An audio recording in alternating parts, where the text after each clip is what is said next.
time when you got the word. All right. Thank you for sharing that. One of the things that I was just mentioning to the folks over this side, if you turn them over and look at the colours on the back, typically the more negative ones will be the black-backed cards, and the more positive ones have the yellow backs. And so we've done that so that in some instances, for instance, we have a process we do with the students which is about anger and helping them. Are you familiar with the iceberg model of anger, which means that we show 10% above the surface but 90% is below the surface? And so we have activities where we just get out the negative words and we put angry above the surface and then ask the young people to remember a situation when they were angry, and then they go and they've got 165 negative words that they can pick from to say what was actually below the surface. And you might be able to understand how that's a lot easier for them to do that process than if they have no words in their head to think about, what's below the surface. So that's the feeling cards. You can just put them back into the middle, and I'll take you through a bit of a chat about the right journey.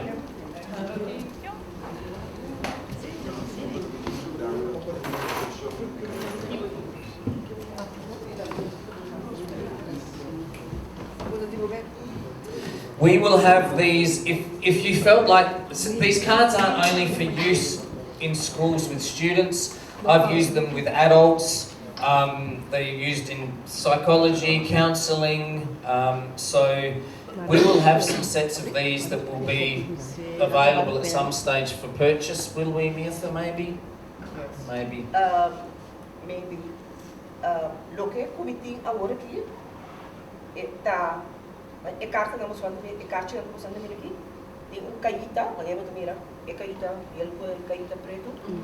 A caíta não está trago, né? Está material para trago mesmo. Nós a traduzir essa criança para primeiro, a do nós mesmo comprar caíta na pessoa para enganar bem. Nós temos agora 10 paquetes. O 10 paquetes nós vamos começar com o pilot school na nós temos na pista e o mentor na nós temos na pista. Depender de preço como te dizer, maneira de atrás os meus carros e não é cabo bonita e na Austrália depender como ele sai para a pessoa nós por parte para ele também trazer o programa ou nós poder na venda. Se nós lo atrair de que caída e da na maneira de tratar em inglês ele sai quase $100. Mas agora que é formato aqui nós possamos o preço ainda não que trago né por cumprir. Bom, ok. Nós matira de larga cabo como sabe com o pilot school que é sempre se tratar. Nós atrás sim nós trago escola de piloto, então escola de VSBO, então escola de ágil.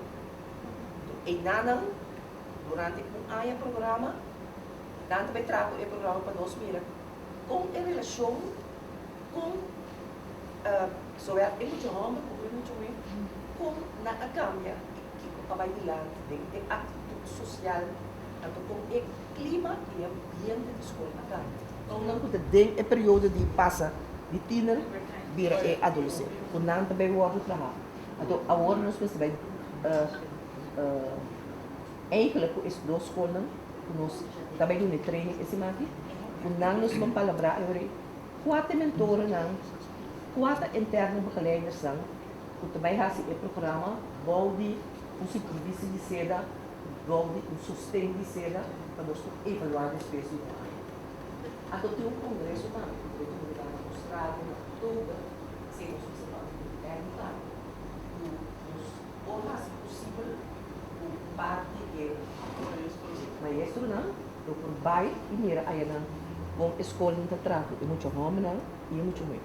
E também do nada haverá par de puto de que o programa está encerrado para passar e fase não como tá mira é muita imadura tá mira é muita madura e responsabilidade. Mila tá tem um gosto mais a nota job A mim tem curso, eu passei voorbij door de laatste conferentie. Mila, bisa naman ni Mickey. O Mani padre, passou também também. hopi costa com a end do ciclo restorative practice mesmo for summer school, summer safer school, anto dat uma contexto de Canadá. O na é maneira de mídia, sabe que também tô agora meio que não tem esse sistema aqui, quando começou dois pilotos, depois mais nós começamos a evaluar e nós que cifra feita. Agora medir que é resultado na cambia de aí para o meio da mesma classe. Aí depois. Estes steps, eu aro medir para aia. Eu não estou três. Não estou três. E from dentro, isso tá praticando, seu filme, aí, como vai bom. Ora que é duna, ora que duna, este step não? A base de este step não está evaluando. Sim, sim, nós também vamos comigo. Pero quando bom, aia pilot nós também. Depois, ora vou seguir, ora vou propor gráfico. Nee, outro por loop vooruit. Voor loop vooruit. Dat doen we começar com pai. Bom?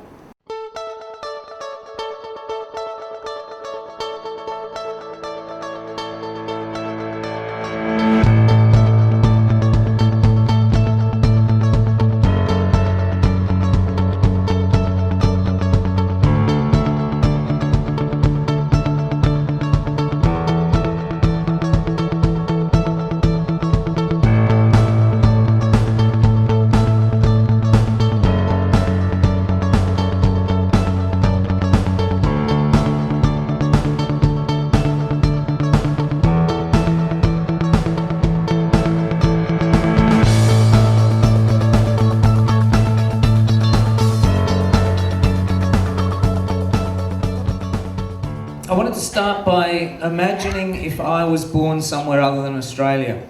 If I was born on a little island in the Pacific, just off of Australia, called Vanuatu, at the age of about 14 or 15, this is how I became a man. This is what would have had to have happened. I would have had to have found a vine, tied it to my leg, climbed up that tower, thrown myself off of that tower, and got close to killing myself, but not killed myself. That's the intention. That's an initiation into manhood in a traditional culture.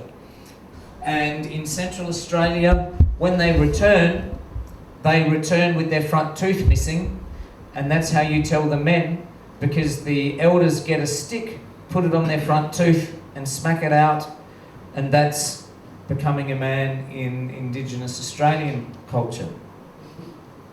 In South America, the boys have to put their hands inside these bullet ant gloves that have hundreds of ants that sting inside of them, and it's very, very painful. Most of these are about challenge and difficulty, and the point of them is to teach these young people life is going to hurt, life is painful.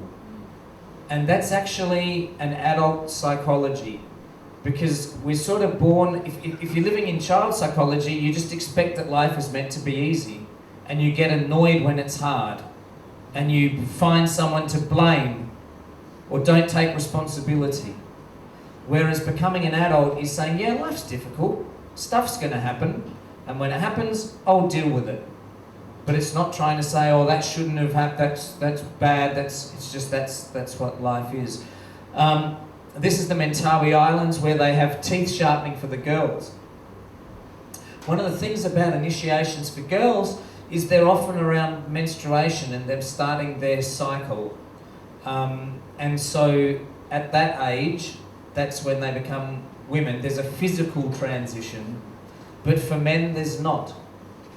And often with women as well, they will be the people who will bear children, and they're forced into responsibility because suddenly they have a child that they need to look after, whereas men can avoid that. You know, lots of men run from that, sadly, rather than take responsibility and hang around. So every traditional culture I'm aware of, they did something to transition their children into adults. And I realised that in my country, we don't do that. And so what we have is we have a lot of boys who are 30, 40. They are not acting like men. One of the things I also realised is that it's meant to be our job as the elders to do this for our young people. It's not the young people's job to make themselves become adults. That's not how it works. It's actually the elders in a society, it's us adults who are meant to say, what are we going to do? How are we going to do this? But we've let that go. In most Western cultures, we don't do anything. And so my thought was we actually need to step up and we need to think, how do we do this? How do we make responsible, respectful, resourceful young people? A guy called Arnold van Gennep wrote this book. He went into most indigenous traditional cultures and found that they all had similar hallmarks as to what they did. So in every different country, they would take the young people away from what was normal, they'd do some kind of process with them, and then they'd put them back into their culture, but they were back in there as an adult now, not as a child anymore. And everyone treated them as an adult, and everyone expected them to be an adult. And so that's how cultures have been working for tens of thousands of years. These are the 5 moments that are typically significant rites of passage that ceremony is done around in traditional cultures. You'll see that we still have ceremony around birth generally, we still have ceremony around marriage, and we still have ceremony around death, but we don't have ceremony around the transition into adulthood, and we don't have transition into elderhood either.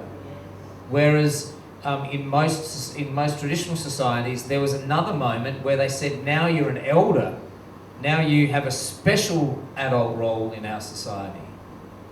And a gentleman called Robert Bly has written a book that's called Sibling Society, where he talks about the fact that in our Western cultures we have a horizontal hierarchy. So an 18-year-old will think that they should have the same rights as a 50, 65-year-old. Someone who's a child who's just left home and moves into their house feels like they should be able to furnish that house and have all the same things in that house as their parents who worked for 30 years to get all those things in that house.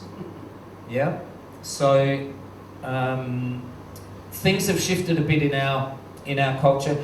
There's also never been a life stage called adolescence in any culture, ever, until we had it come about in our Western culture. And initially, adolescence was seen to be 2 or 3 years, and it was generally because there was some tertiary education, so there was something between being at school and being at work. The problem is we've actually expanded that out. Sociologists would say that it's about the age of 26 to 29 that Western humans are stepping into adulthood. That's when they're fulfilling the roles that sociologists would say these are adult roles. So we've got this big lifespan now, which is called adolescence. And I don't think we need to have it. I don't think it's necessary. I think it's just come about. And I think we can do something to change that. I mentioned before that child psychology of life is easy through to life is difficult. There's a number of others. I've only put 3 up there, but one that we talk a lot about with the students is the transition from the child psychology of life is about me and what I can get. Whereas adult psychology is life is actually about others and what I have to give.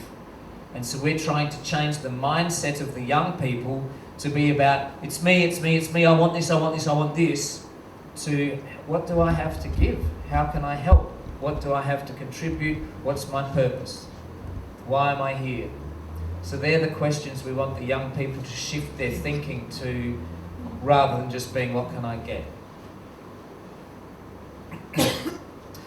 So it sounds like here in Curacao you have the same legalities around entering into adulthood that we have in Australia, which is that at 18, young people have all the adult freedoms as soon as they turn 18. Is that correct? There's nothing else that we say at 21, you're now, like, I think pretty much it's similar to us in Australia. At 18, we say, there you go, you're an adult, you can do all the adult things. I have a feeling that we haven't prepared our kids for that. I don't think our 18-year-olds are ready to be given all of those freedoms and responsibilities. I think maybe 40 years ago, it might have been closer, but in the last 40 years, potentially, things have changed, and the way we have raised children has changed. And so what we notice is that parents these days are doing too much for their children and trying to protect them from feeling a bit sad or a bit worried or a bit frustrated, and we are rescuing them. We're not letting them risk anymore. So, I'm not sure what happens over here with in Australia with trampolines. You know, the things you jump on.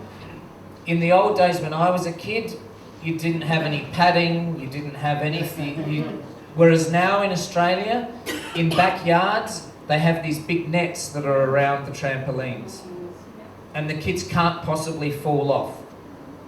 And one of the questions I have is, I think that as a kid, as a child, you need to learn to assess risk. Because every time you jump up and down on that trampoline without a net, you're thinking, am I still in the middle? Am I still in the middle? And so you're assessing that. But if you put a net around them and they don't need to do that assessment, when will they learn to make assessment of risk?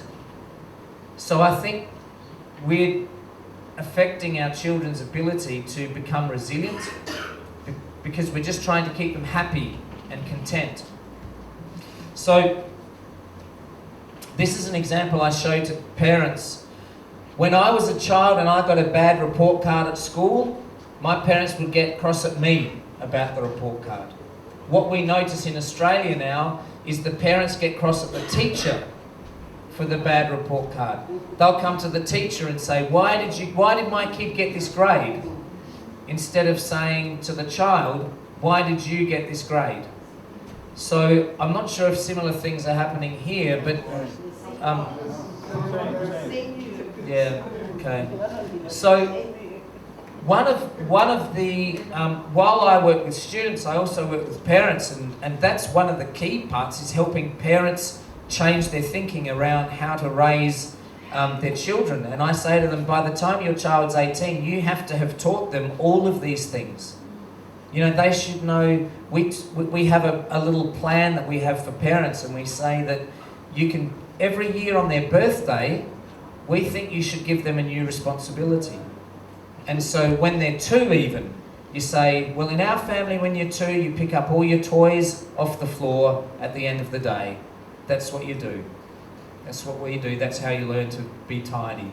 And then at 3 you might say, we make our bed. You're now 3, it's time to make your bed. Becky and I in our family, when our children are 8, they need to make their school lunch. So we know that from 8 every day, they make their lunch. It's easy. At 10 they have to wash their clothes. So they learn to use the washing machine, and that's their job. So you understand that bit by bit, by the time they're 18, they can do all those things themselves. They're independent. We've built independent young people, which is not really what's happening. And that's what we'd like to change. I'm going to skip through a couple of these. I've just put this up. One of the things we're trying to do with students is present ideas to them about observing their thinking. So these are what are called cognitive distortions, but these are ways that with our thinking we sometimes miss the point, basically. And so throughout the year with the students, we're trying to get them to become observant of how they're thinking. So even today, working with the teachers this morning, we did a particular activity and we're asking them, notice what you do in this situation.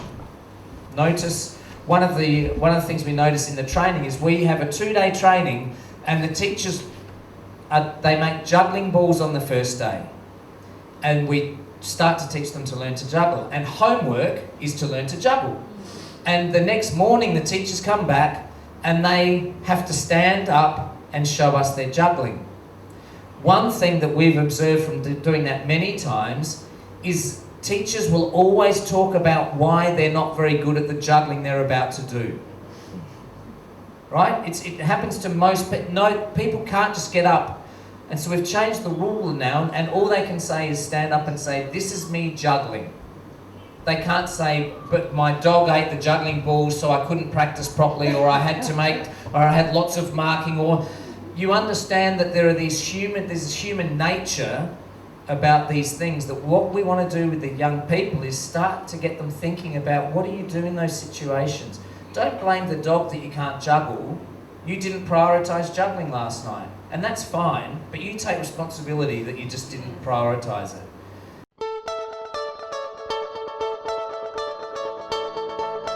Ito, happy hour, kami na tirado ko ito, sige bebe, sige papi ko otro. Ato laga, ekos ng kunos, a 13 de lang, kikila, na pasadori mo cabeça.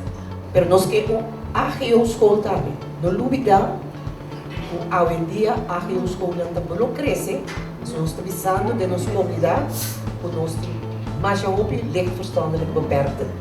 Então nós temos question mark, combi, de nossa ensinança, a consequência na área na 80, 90, camida nos não aparece na que influência de droga portava influência de mama não também, vai ter direção e não há aqui, of etapa não, nós alaga quit, se encarga da responsabilidade. Então, a outra especial algo. Então, essa aqui é bicho, o segredo.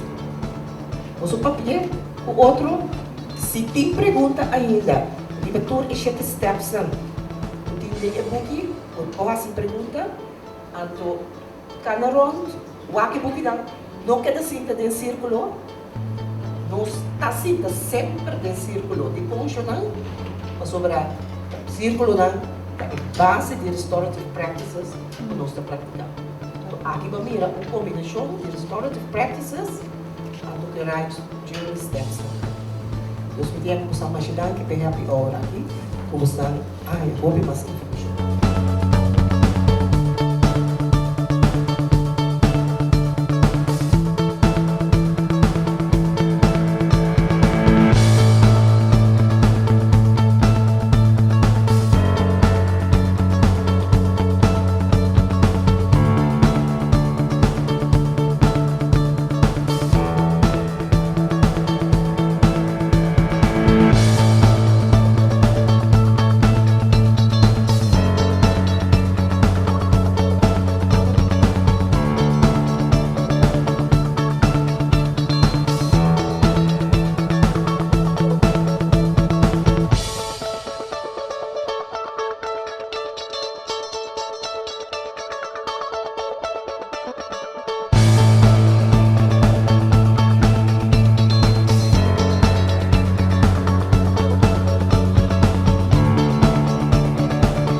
conosco também.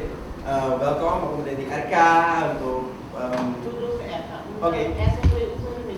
Oké, dus als je echt hier om eens meer die account te samen, maar voor de workshop. Eigenlijk de workshop dat we follow-up met die van organisatie eigenlijk pas acaba, de puta concepto para guia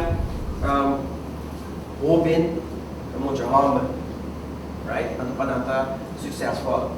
Dus esse eta ando ele var criado de Andrew ando ele vim presente secados. Então como tinha pida faceta de dia upgrade, me compreender tanto na as vertaalslag na papiamento, se é coisa também, mas se também muito bom. Me te querer que ainda não durante o tempo a troca é poder renovar. Espero que Andrew nas obrigado por levar que está já você não cai em dia anto eu para nós vamos seguir vai breve verder no escola lo pilot e conceito doordat nós tem outra banda de vários de horas zeg maar anto eu nós lo bewaken resultaten de in ieder geval outra área dus fine details na, die zitten in de space naturalmente. Workshop tá na inglês, so I'd like to welcome Andrew and Andrew's wife Becky. Again. Agora o Manuel tem. E como vai ser traduzido para Andrew? Manuel tem. Okay. Como vai ser traduzido para Andrew? Na sempre tem. All right, so we have a translator too. Manuel, welcome. Senhora Leeds, welcome também. Senhora Kuima, welcome também. Dus ik ga me lang verklappen zo. Senhora Kuima, een familie die nos collega die Jacques Ferrandi. Dus jammer nog dat het druk de examen. Maar ik heb mij die, we naar SVO nog een hoog bezoek nog steken. We naar SVO. Now, I'd like to welcome Andrew and his wife Becky. They're going to guide us through the Rite journey, the concept of guiding our youths, male youths. I hope we can apply it to our female youths too, because everybody knows nowadays when you see the media, I think that our girls have they need a lot of guidance too. So I hope we can apply this for both boys and girls. I would like to welcome. Do you think, Thank Andrew? you. The stage is yours. Thank you very much. It's good to be here. Please come into the middle. Not sitting on the outside. No need to be afraid. Today, back in Australia, when we do the training for the Rite journey, we have 2 days of 6 hours each day. I have about 2.5 hours with you. So I'm trying to pull together all of the necessary information into about 2 or 2.5 hours. So we'll keep going quite quickly. One of the things the program is for boys and girls. So you'll see here on the floor we have this is the English book that we use for the boys in Australia and New Zealand, and this is the book that we use for the girls. So that you know, we deliberately separate the boys from the girls in this program, and we deliberately have male teachers for the boys and female teachers for the girls. Really what it's about is how do you become a woman and a man, go from being a child to an adult. What we notice is that if you have mixed classes, the boys aren't comfortable being themselves because the girls are there, the girls aren't comfortable being themselves because the boys are there. One of the reasons I started Rite Journey maybe 20 years ago is I noticed a lot of the boys didn't have a man, a dad in their lives. No one that was showing them how to be a good, strong, kind man. And so that's one of the other reasons we noticed. I think it's similar here. The boys would have female teachers for most of primary school. So by the time they get to high school, they haven't had a lot of men actively sitting down with them. So that's why we have the men with the boys and the women with the girls. We're going to not go through the contents of the book, so I'm not going to tell you all of the different conversations that we have throughout the year. We're going to experience the different activities and a variety of ways of connecting with young people. Are you understanding okay with the English? Is it not too fast? It's okay? If you have any, please, if you don't understand anything, just put your hand up and Manuel can translate for you. So just feel free to do that at any stage. So one of the things I'm going to do now is to give you each a playing card and a token. These are one of the ways that we work in Rite Journey, and I'll explain them later, but if you can just hold on to them. And can you also please not leave with them? If you can at the end put it back into the little the bowl in the middle, I end up with lots of half packs of cards because people accidentally leave with them. These are beautiful gold Curacao cards, which I use in Australia. So I'm hoping you remember just to put it back. So as we go around, I'll just give you one of each of these, and at some stage we will share these. The first activity we're going to do is a check-in with how you are. One of the important things that we try to do in Rite Journey is build the emotional literacy for the students.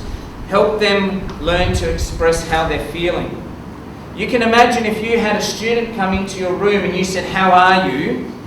How many words do they choose from to respond with? There's not many. And so what we want to do is we want them to learn to understand how they're feeling and learn the words to express how they're feeling. And so that's why we've got these feeling cards. And we've been very lucky that CEDA have sponsored the translation into Papiamento. So we've got a printer in Australia. I don't think there would have ever been anything in Papiamento written in Australia, but these cards have been. And what I'm going to get you to do once I've handed out these cards is to think of how you're going today, how you're feeling today. And I want you to pick a positive word and a negative word. So one thing that's a better feeling about how you are today, and one that's a bit of a worse feeling about how you are today. Okay, so once you've got your card, you may stand up and start choosing.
One of the purposes of the training is to help you understand what it feels like to be a student doing Rite Journey. So there'll be moments where you feel like I'm hurrying you along and saying 30 seconds, and you, as adults, we often don't get told, you've only got 30 seconds, hurry up. But, so we want you to remember what it's like so that we can be empathetic to the students when we're taking them through the program. Yep. So I've picked my two words. My negative is nervous, and my positive is flexible, and they're both really about a similar thing. So about being here, trying to bring to you the essence of the Rite journey, which has been what I've been doing for 20 years, and how do I distill that into a few hours to give you an understanding of it to be able to take to your students. What I'd like you to do is to, in pairs, you're going to share what you picked with the person. So I'm going to have Becky, you two here. It will be you two, you two, you two, you two, you two, you two, and you three. We'll share the words that you've picked and why. Give you a couple of minutes for that. Away you go.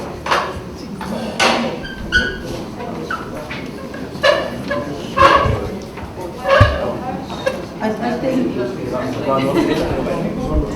No, but he is out. He is out. He has to do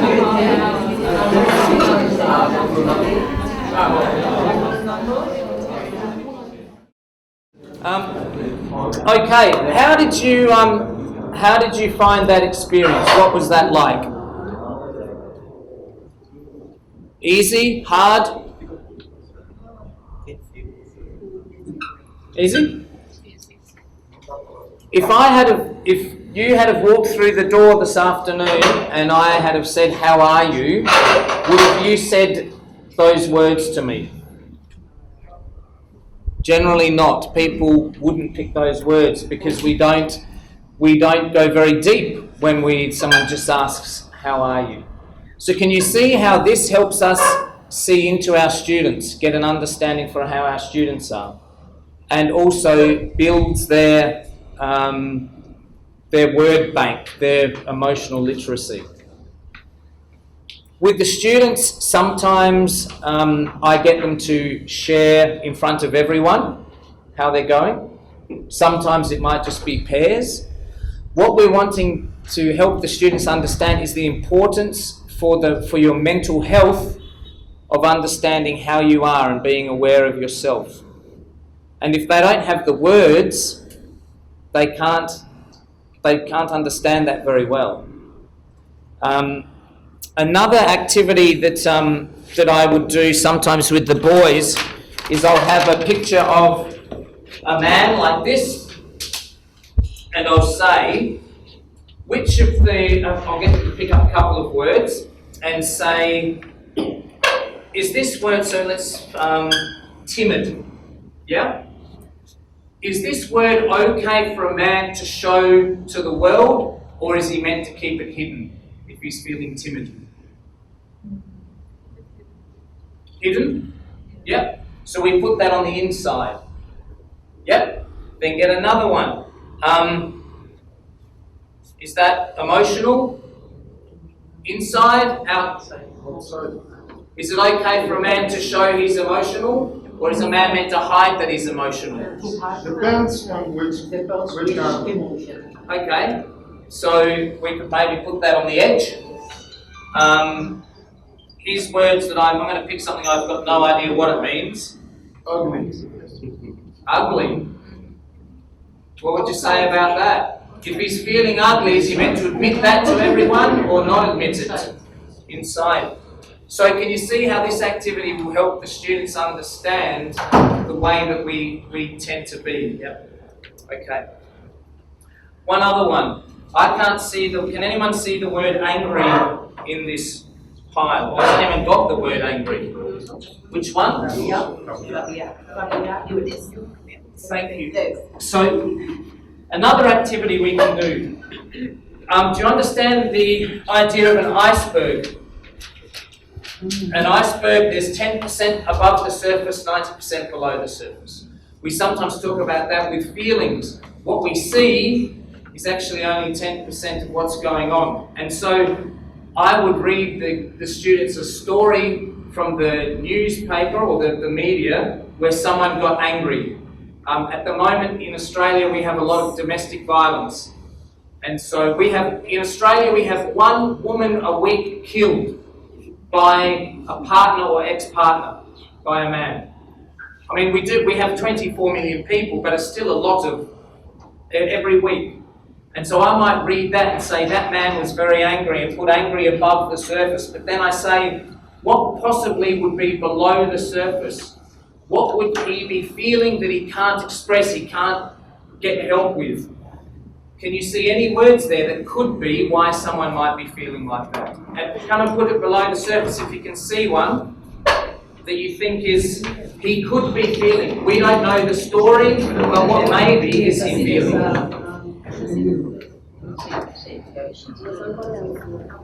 So, can you see there's quite a few words here that you could use?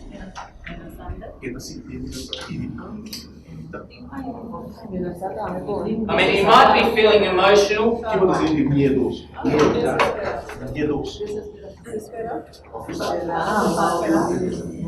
What's Faustina? Very anxious. That's pissed.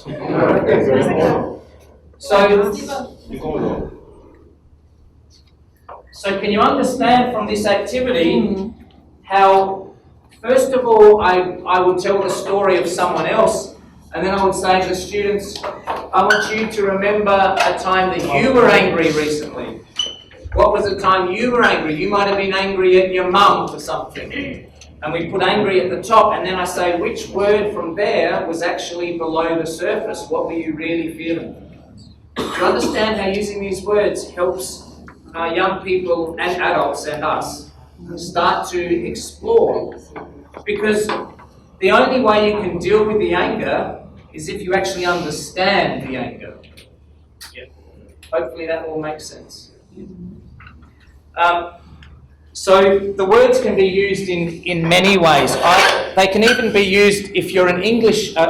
What's the word here with it about literature and writing? What subject is that?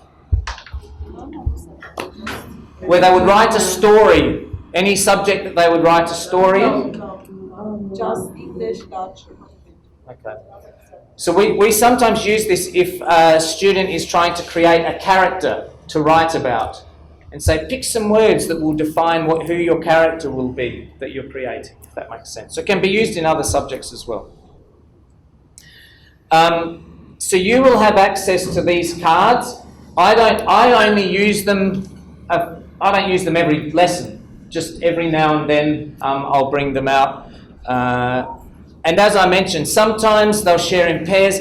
Sometimes I might just say, just pick up the words and that you're feeling, and you don't need to show anyone, because I'm just wanting them to notice how they are. It doesn't matter. No one else needs to know.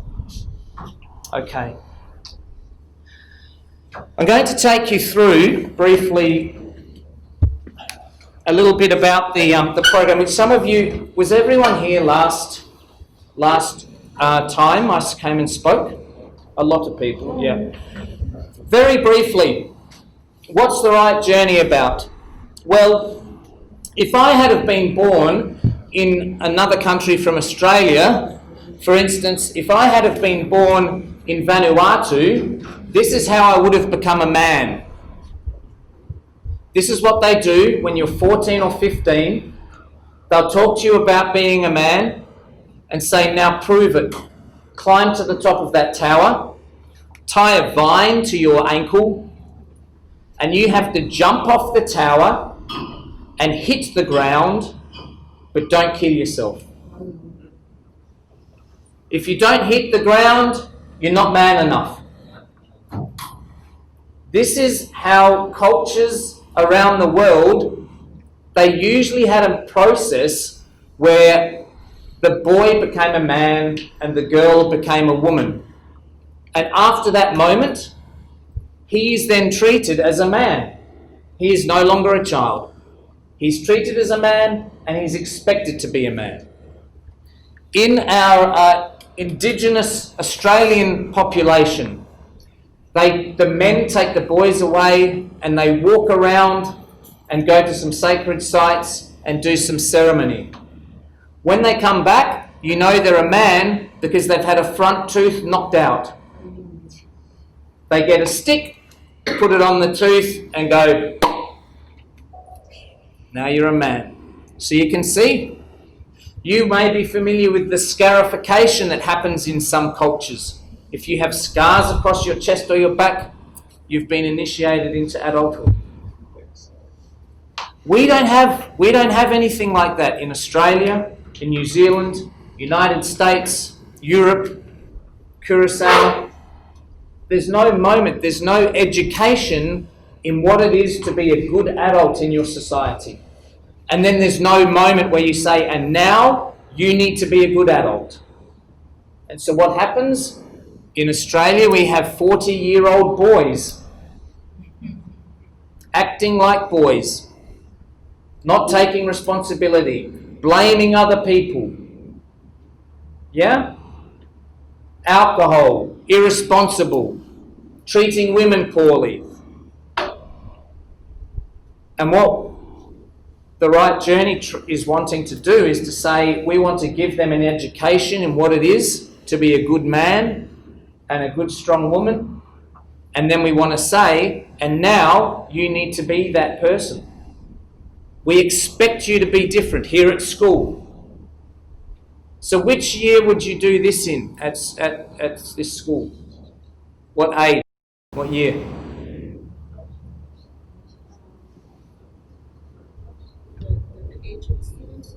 Yeah, what year level? What do they call the year at the school? 9 or is it? Yeah? Okay. Secondary, First and second year. Yeah. So then here in third year, you say, now you are young men and young women. You've got to be different. You can't say, oh, I didn't do my homework, I didn't. No. You just say, I didn't do my homework. Sorry. Not making up excuses, not blaming that you forgot the book or your mum didn't help you. So it's very important that we have the education, and then we're not knocking out anybody's teeth. We're not making them jump off a tower. But we are having some moments and some challenges and some ceremony that makes it memorable for them. We will involve the parents because, of course, we need the parents on board as well, because we can't just do it at school and then have the parents treating them like little boys and little girls at home. So hopefully that makes sense. There are other processes. Have you been familiar with the bullet ants in South America, where the boys have to put their hands in these gloves and there's ants in them and they sting them? Most painful sting on earth. And then there's also female ceremony as well. One of the things about transitioning to an adult for women is that there is a physical change. When a girl becomes a woman, she begins menstruation. There's nothing for a man. Yeah? So I'm going to... So these are the rites of passage that we usually in traditional cultures. Here in Curacao, do you still celebrate birth? Have some kind of celebration? Maybe a ceremony? Might be something. We don't do anything at child to adult. We still do marriage, yes? Weddings? Or do they just go and sign a bit of paper? You have a ceremony. Yeah. So a wedding is the only ceremony that we really organise for ourselves. And what I'd like you to hold in your head when you start to think about what the ceremonies will be for the Right Journey is I want you to think about what you do at a wedding. What do we do at a wedding? We have food. We have other people. We might have music. We generally choose to go to a place that means something to us. We have symbols. We have rings. If you're religious, there'll be some kind of religious element. If you're not religious, there probably won't be a religious element. But those kinds of things, we're actually recreating sort of the wedding style of ceremony. Because that's the only thing we still do. That's what I think we need to consider when we start to plan the ceremony for young people. Are there any questions about that at the moment? There'll be another session at some stage with the Rite Journey support group here in Curacao to help you design some ceremony. But one of the things would be to think about where is a place that you could go with the students. In Australia, we often do a sunrise ceremony or a sunset ceremony. I'll show you some photos.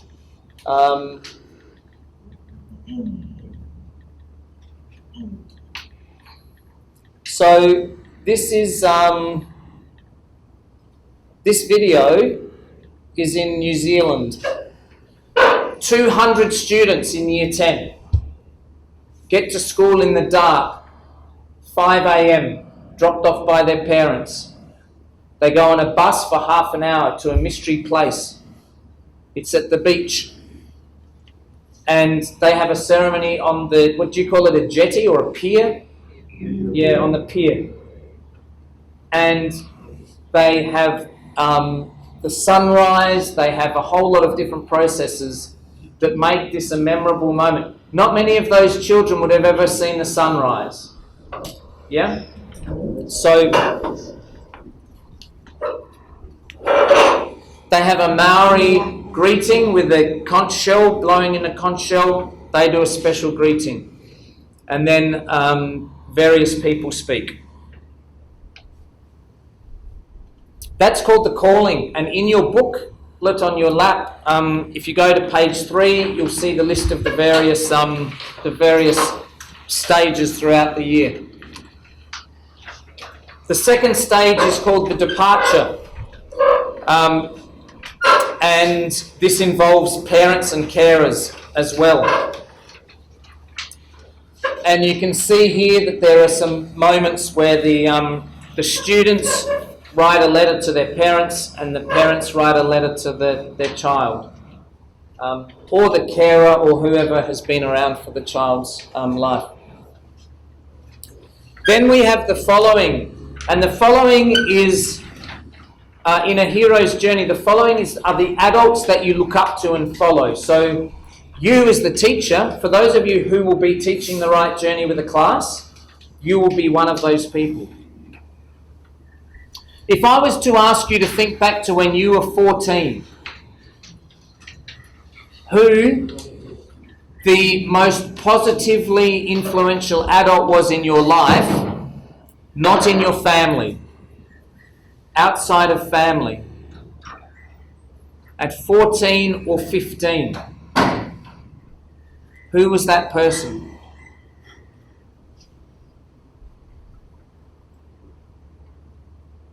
If you have the ace of clubs as a card, and the 2 of clubs and the 3 of clubs, you will share with us what comes to mind for you for that question. So who has the ace of clubs? Ace? Do you need the translation? Yeah, no, that's 6. 8. Okay, 1, there's an ace. Who has 2? Not hearts, 2 of clubs, the black 2. Black 2. Okay, 1, 2, black 3. Black number 3. Okay, so 1, 2, 3. Who for you at 14, 15 or 16 was an adult you looked up to but not in your family? Yeah, not in your family. That makes it harder.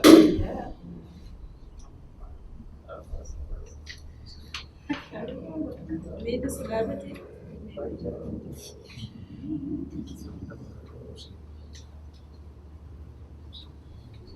If it had to be someone you knew, not a celebrity, someone, have you got someone you can think of? Yes, one of my teachers. Yes?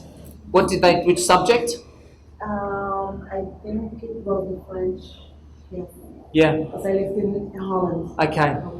And what was it about, female or male? Male. What was it about him?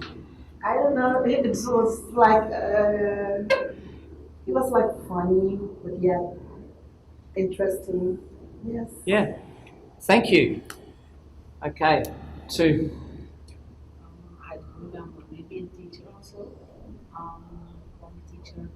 because once, like when you're sick, when you're lying at the hospital, you don't have to tell everybody because they are keeping asking about your health, and it's like sending negative vibes. Yeah, yes. You have to keep some things to yourself. So you remember that even now?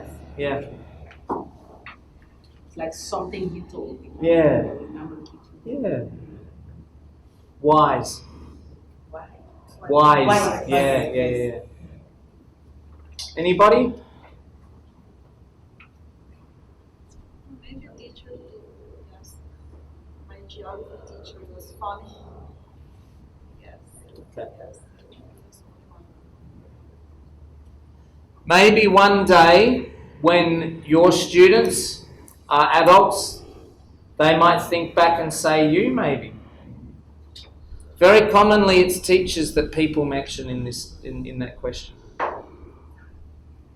So following is about the adults. We also ask the families and the student to find another adult in their friendship group that they will spend some time with. We call it the mentor for the year. And so the student will sit down with their parents and say, who would we like you to spend some time with? And generally for me, I say the boys will pick a man and the girls will pick a woman to spend some time with. And in Australia, they do a project together. They build something or learn a new skill, and that maybe once a month they get together for that year and spend half a day together doing something. Because what we're trying to do for these students is show them different ways of being a man and different ways of being a woman. But also, the research tells us that the more connected young people feel to adults, the safer they are, the healthier they are. Does that make sense? The more adults that young people feel close to, there's less chance, the research says there's less chance they will smoke, all the way through to there's less chance they will kill themselves. That's what the research tells us. That's why we need to build connections with young people and adults. Then we have the challenges, which is the fourth stage. One of the shifts from being a child to being an adult is a shift from the child psychology that life is meant to be easy to the adult psychology that life is difficult. So as an adult, you should accept that life is difficult and you will deal with those difficulties when they come along. If you're a child, you complain and you whinge and you say, oh, gee, this is too hard. As an adult, you say, well, how am I going to handle this? And you generally welcome a difficulty because you know it will make you a better person once you've overcome it. Who has the black 4, 5, and 6, and 7? Stand up.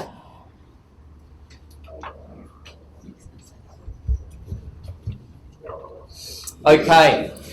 Challenge. One of the challenges we do is we make juggling balls and we see if you can learn to juggle. I'm going to very quickly show you how we make juggling balls. This is a freezer bag. This is a third of a cup of rice into the bag. Get it into the corner and tie a knot. Can you 4 juggle? 3 or 4 balls? 3. A little bit. And then we get some balloons. And with the balloons, we just cut the neck off of the balloons like this. So you can do this in your class with your students. We did it with some boys at the Techno Future School the other day and they loved it. So I've cut the necks off those 2 balloons. Then I'm also going to cut another couple of little bits of this balloon, like that. And then we get the balloon and we put it around the rice, like this. One. And then the second one, which has got the other holes in it, goes around that. Two. And there is a juggling ball. Easy? Yep. So we make those for the students. Now, here we go.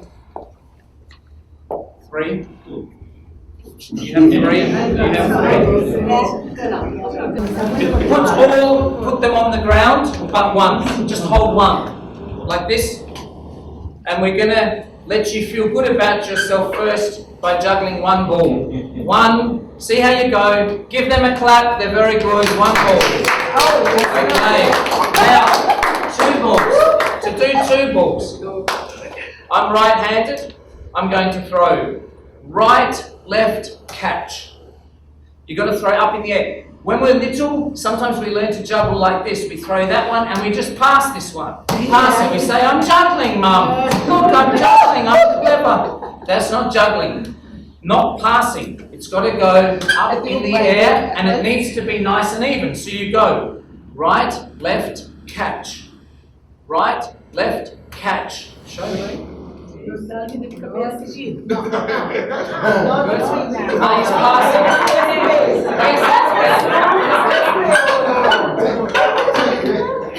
good. I know. Yeah, almost. Almost. Yeah, you got it. Again? No. Up. Yes. One of the lessons about learning to juggle, one of the important things is that to be successful in juggling, you have to drop the ball. You won't learn if you don't drop the ball. So you have to fail to get better, yeah, in juggling. Now we're going to try for 3. I'll just borrow one of yours, sir. Thank you. So, are you all right-handed? Right-handed? So, 2 in your right hand. What you're going to do is you're going to go right, left, right, catch. Right, left, right, catch. And then you put it back into your right hand. Right, left, right, catch. It's okay if it hits the ground. You might want to say right, left, right, ground. That's the next step if you're just letting go of it. So let's just see how you go. Away you go. Saying it out loud helps. Okay, so let go of the let go. So let go of this one. Make sure you throw that one in the air, but it's okay if it hits the ground.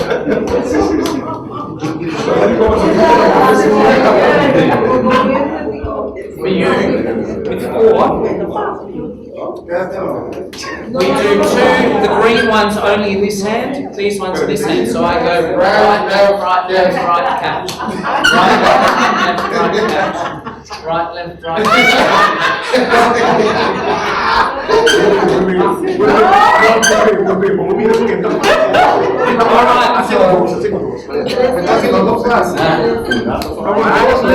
Right, left.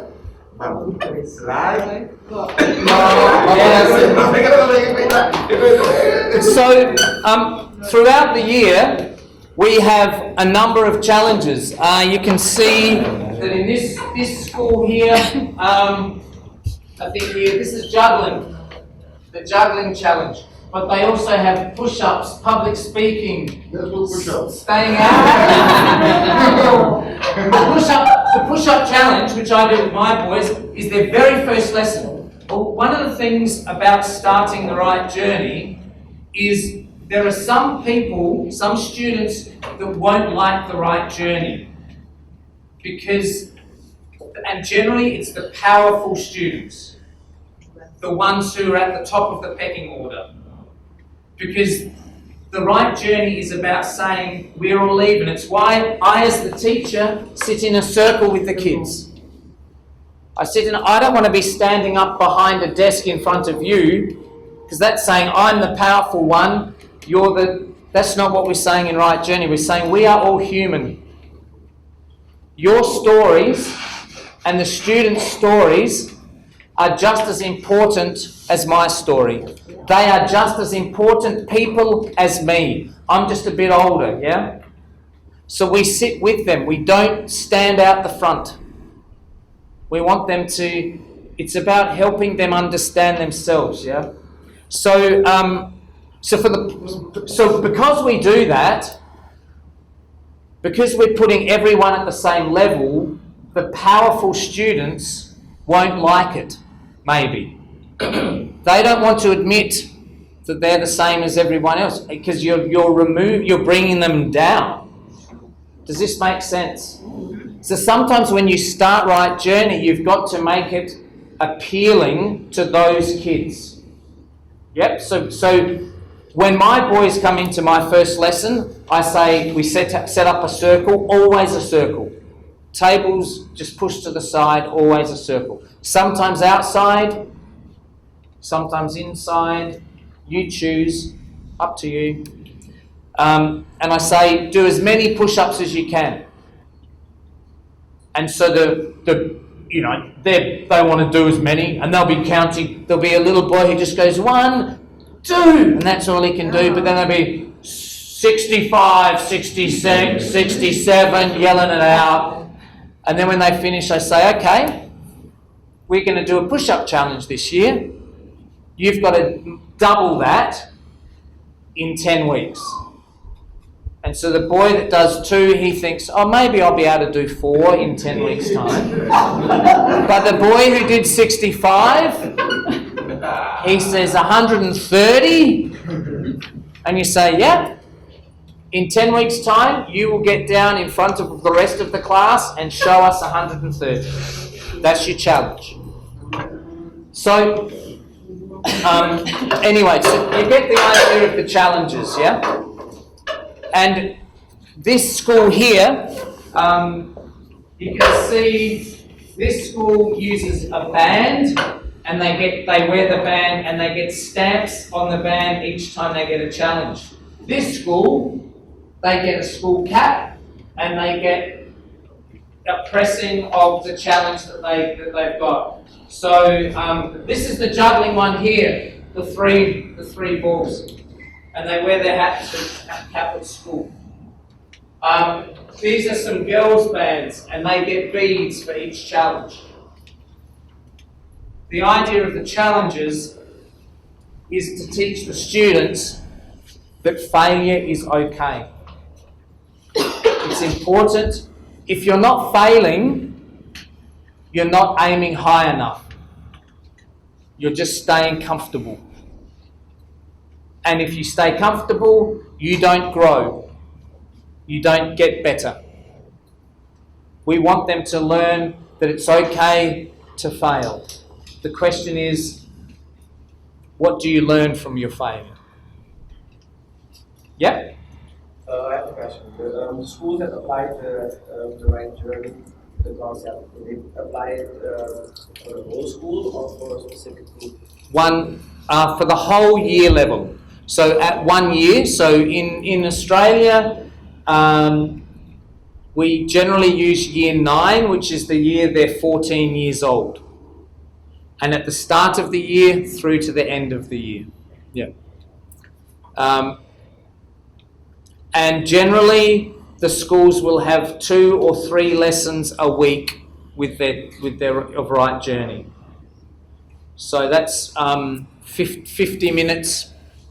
2 or 3 50-minute lessons a week. Plus, there's sometimes a camp and maybe some other excursions. Yeah.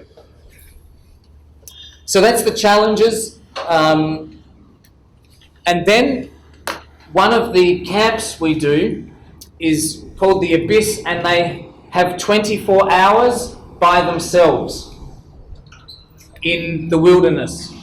No phone, no books, no music, just by themselves, to notice what happens when you're just by yourself. no one to talk to, nothing to read. They may write a letter to themselves or their parents, but that's another challenge throughout the year. Most schools do this, but not all schools. Some schools have another. The Abyss is the biggest challenge of the year. Some schools might do something a bit different. Some schools take their students out at night for 6 hours and say at 6 p.m. you sit there and you can't move until midnight, and we'll come and get you at midnight, and each of the students are sat there just in one spot. Boring, lonely, and that's what it's about. What do you do when you're bored and lonely? Where does your mind go? What stories do you tell? What do you say? And then at the end of the year we have a return ceremony, which is, so we have a talking stick here. I'll talk about the talking stick. On page 7 in your booklet, if you can turn to a spot, it says my symbol. Yeah. Finish with the balls. Oh, you can keep them and practice. Yeah, the feeling cards can come back in.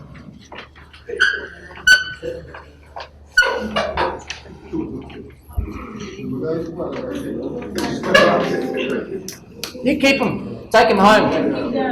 Show your teachers on Monday. Learn 4, then show them Monday.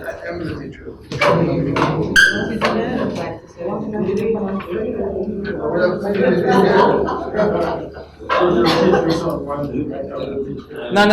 Show the other teachers of it. Yeah. Your colleagues.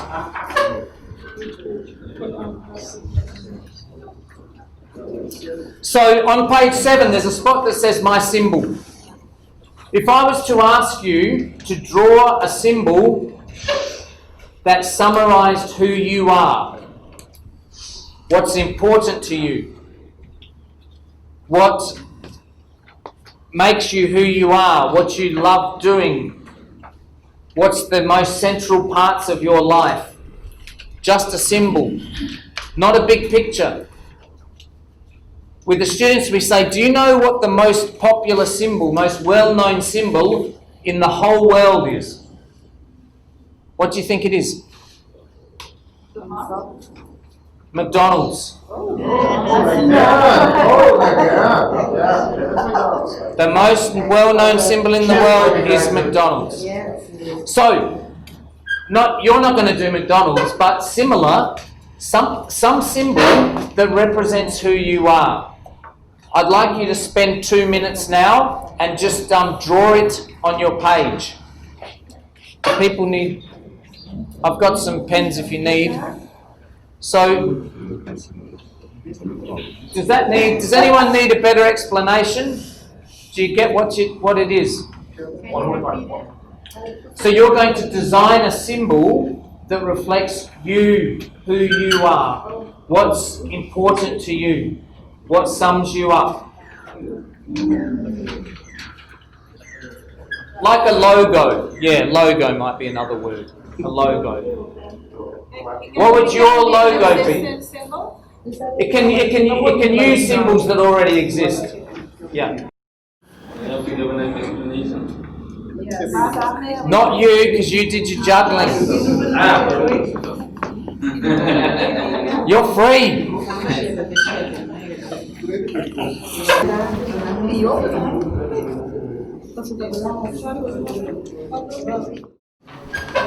So just so you know, if you have black 8, 9 and 10, you're sharing, so you better do it properly.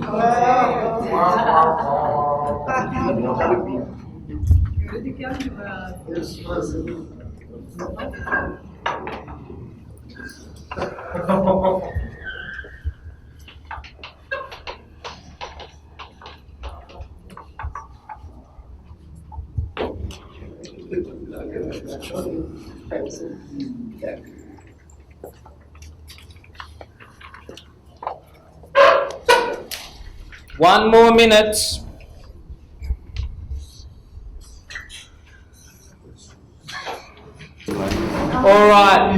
So I'm going to show you mine first, then we're going to have, what was it? 8, 9, black 8, 9 and 10.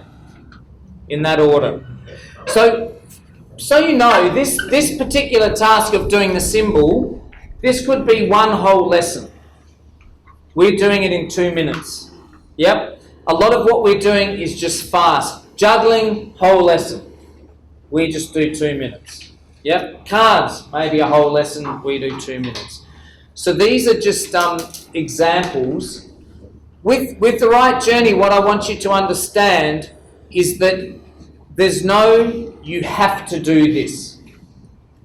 Every lesson, I want you to walk into your classroom with your Right Journey students and think, what is it today that's best for these students? What do they need to hear? If there's something that's gone on in, society, if there's something that happened internationally that is going to be on all of their social media feeds, then that's probably the thing to talk about. At the moment, back in Australia, this morning I woke up and I saw that one of our Australian rules footballers, he's 20, he's one of the best players in one of the teams, has been suspended for the rest of the season for betting on a football game. $36, three games, $12 each, banned for the season. Now, gambling is an issue in Australia with young men. So I would do my Right Journey lesson today about gambling because that's relevant. Then if I do it in 3 weeks' time, 4 weeks' time, it's less relevant. It's still important, but I don't just go and say, well, the next page was anger, so we do anger. The first question is always, is there something more important than the next page today? Do you understand the freedom and flexibility you have? It's not meant to be just turn to the next page. Yeah. My symbol is actually my initials. So I'm Andrew Timothy Lyons. You'll see that the T for Timothy is also a cross because I have a faith that's important to my life, central to my life. There's a 4 in the A, the number 4. I have 4 children. Becky, we're a blended family. Becky has 3 children. So there are 3 lines here that represent her 3 boys. And there's also a B here for Becky. There is the 3 lines. I studied as a sport teacher. You might not be too familiar with the sport called cricket, but they have 3 stumps.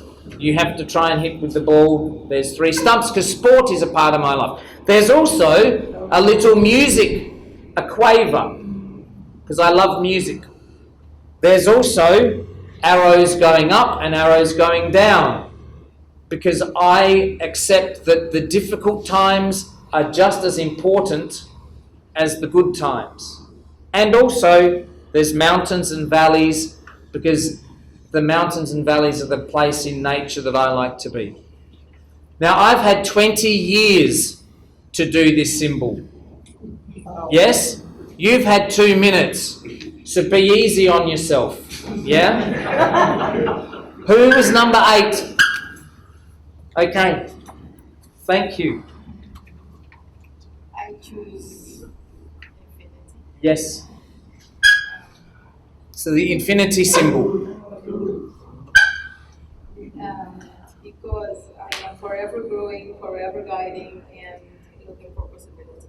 Beautiful. Thank you. 9. Right here. Yes.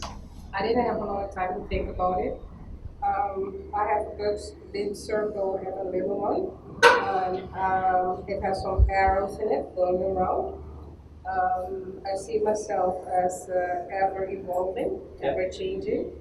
And the little circle is the knowledge that I pass on to my students, to my clients. And there's some overlapping because I gain knowledge from them too. Thank you. When you go around with the Right Journey circle with the students, as the teacher, there'll be moments where you think of something to comment on. Yep. And some of those you will comment on, and others you'll just let go by. I think I'd like to comment on that one because it does, as a Right Journey teacher, you will learn a lot about your own journey as a human. So I want to pick up on that. That's very important, that we acknowledge that we will learn from the students. Maybe more. Who knows? But in school, as teachers, our job is typically we know everything and we tell the students what we know in our subjects. That's generally how it works, yeah? You hold the knowledge, you've got to pass it on. Right Journey is different. You have a story, so does everybody else in your class, and your story is no more important.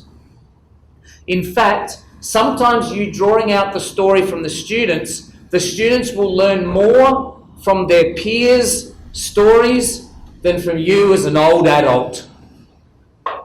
Yeah? So part of the skill or part of the purpose of the Right Journey is having the stories told of the students as well.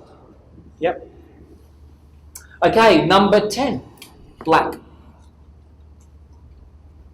I just wrote a song. Yeah. Source of energy, source of light, and I write those in the song. Beautiful. Thank you.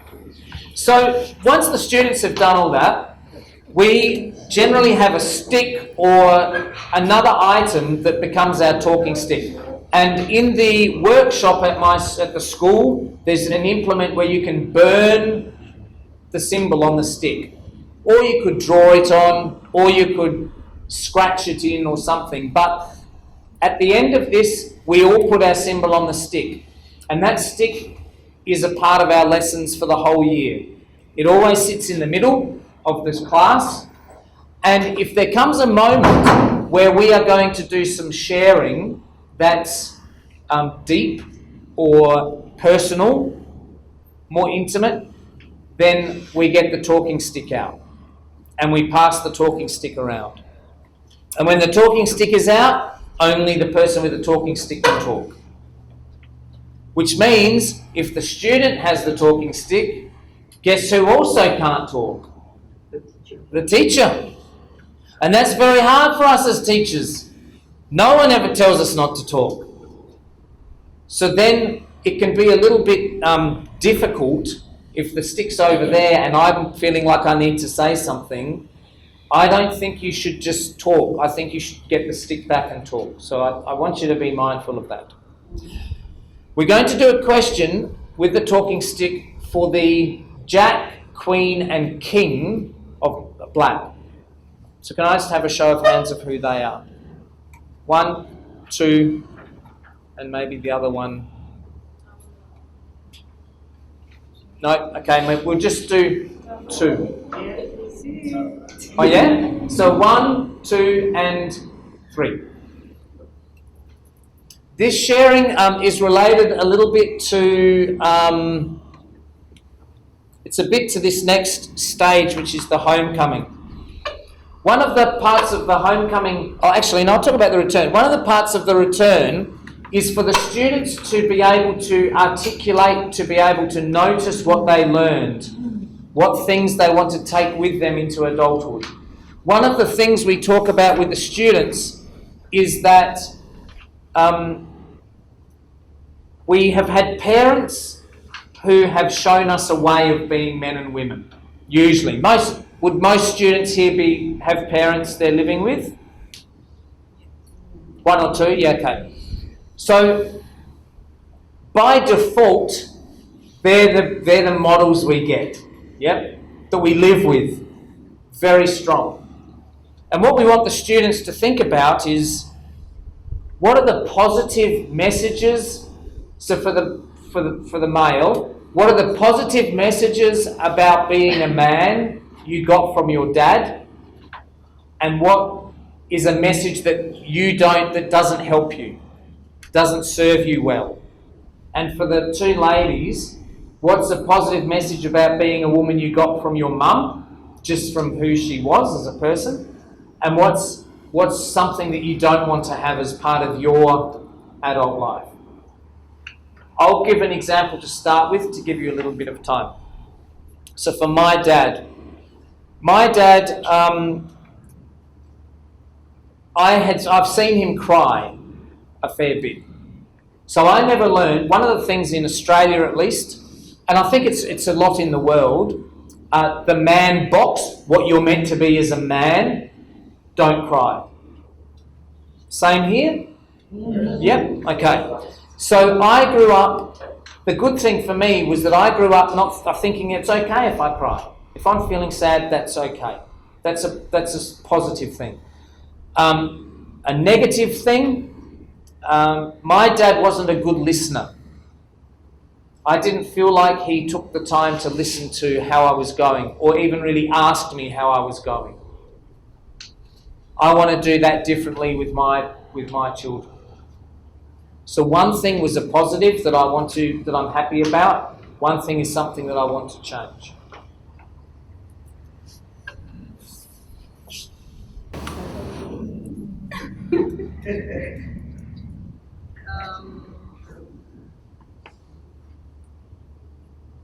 I begin with negative. That it's okay to be dependent.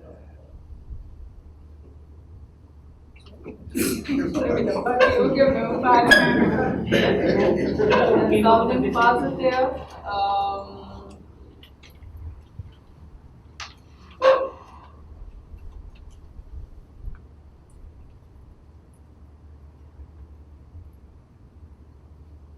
I guess freedom.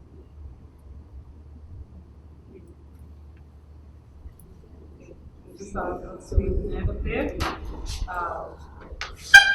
Jealousy. And positive, she is a strong woman. So I don't know if it's not a positive or a negative, but it's more like an advice that in life things are going to happen that you don't expect and to accept it. Twice a week.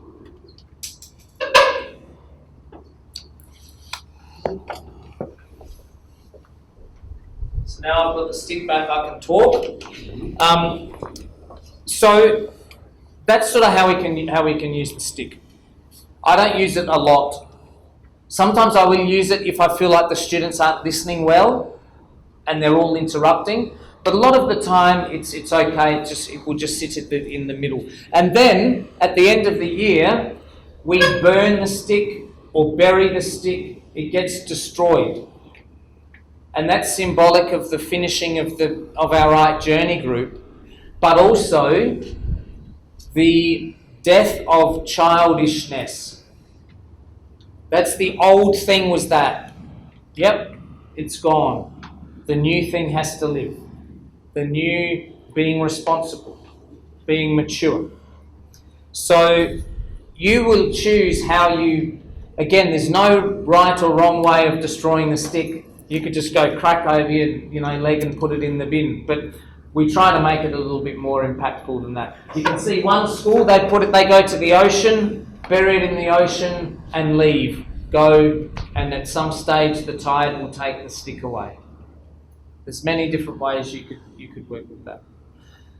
Sometimes some of the girls' classes use different things from a stick. I don't know if you have there are teddy bears that you're meant to write on. Have you seen those? Or a sign, if someone's leaving, you can say goodbye, so you could use that.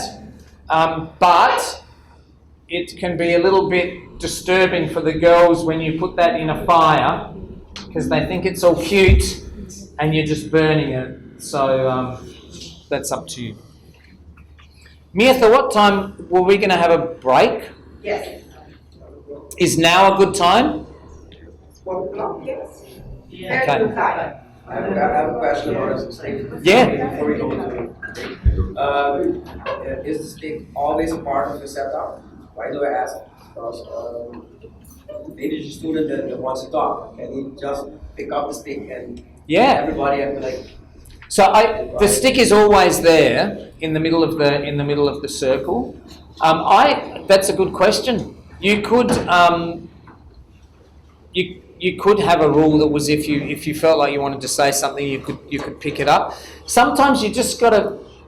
For some of the students, because these are new things, new ideas, they can take a while to get to get work. One of the things, you might have to be pretty strict the first time someone doesn't do it properly. So if someone's got the stick, I might have to get the stick if someone else is talking and say, what do you not understand about the stick? You're not meant to talk. It's very easy. If you're not holding the stick, you're silent. So sometimes you might need to make a point of it, because if you're not strict with it, no one will care. It won't matter whether they've got the stick or not. Yeah. One more question, the logos, how do you collect the stick? With a knife, you trim them, Yeah, so you could with a knife, you could with a texter, you could, we had it was a hot stick that you plug in, and you could burn it in. So again, there's no, with any of this, there's no right or wrong. Whatever way works best for you. And again, it might not be a stick. I've had schools use a ball, a throwing ball, a basketball, say, and they just draw it on a basketball. It can be whatever. So all of these things are just ideas, and you choose what you feel comfortable with. Yeah. Cool. Okay. Thanks, Mirtha. So now, nós temos lunch vamos na, bita sukeri, vamos comer o rato para fora e aí comer, tem algo de beber aqui não, Santa Paz tudo. Right journey lessons are meant to be unpredictable and intrigue. So what I mean by that is kids shouldn't walk into your right journey lesson and just think, oh, he's going to get us, we're going to do the book, so he'll ask us some questions, we'll write it down in our journal, we'll talk about it, and then we'll do this. Right journey should be unpredictable. They shouldn't know what's going to happen. Like it might be, are we going to be inside or are we going to be outside? Are we going to use cards, the stick, a video? Are we going to do, they should be wondering what's going to happen. Okay, so this stick activity, you may have an idea of a whole lot of different practical activities which you could use to teach a life lesson. Okay, so one that we don't have time to do, but I will do now. In a circle, we stand. If you hold your stick with your right hand in front of you, your left hand behind you, imagine we've spread out further, and you let go of your stick and have to try and get to the next stick before that one fell over. So you're in a big circle. Yep, you run, try and get to the next stick. And what tends to happen is only a couple of people get the stick. And when I say the word short, a short throw is just to your other hand. Okay? So that's just practice that you can do that without dropping it. Short, short, short, short. Okay. So let's practice a long, a nice cooperative throw to your partner. Long. Got to be at the same time as I say it. Okay? Same time as I say the word. Long. Short. Short should be in your right hand. Long. Long. That's it, don't change hands. Got to get used to catching it in your empty hand. Yeah, in that empty hand and not changing it. Okay, if you come in down here now, madam, do you want to come in? Now we're going to, we've got another one there, and Manuel, come in, you can join in with my stick here. We need 6 people. This is going above and beyond his job as translator, I realise. So, I'm going to give you a pattern. I want you to start with the stick in your right hand. And the pattern is going to be short, long, short, short, long, long, short. I'll say it nice and slowly for you to start with. So starting in your right hand. Short, long. Short, short, should be in your right hand. Long, long, short. And it should have ended up in your left hand if you did that correctly. Now we're going to do the same cycle again, but from your left hand. And I'm not going to go a little bit. Short, long, short, short, long, long, short. And it should have ended up back in your right hand.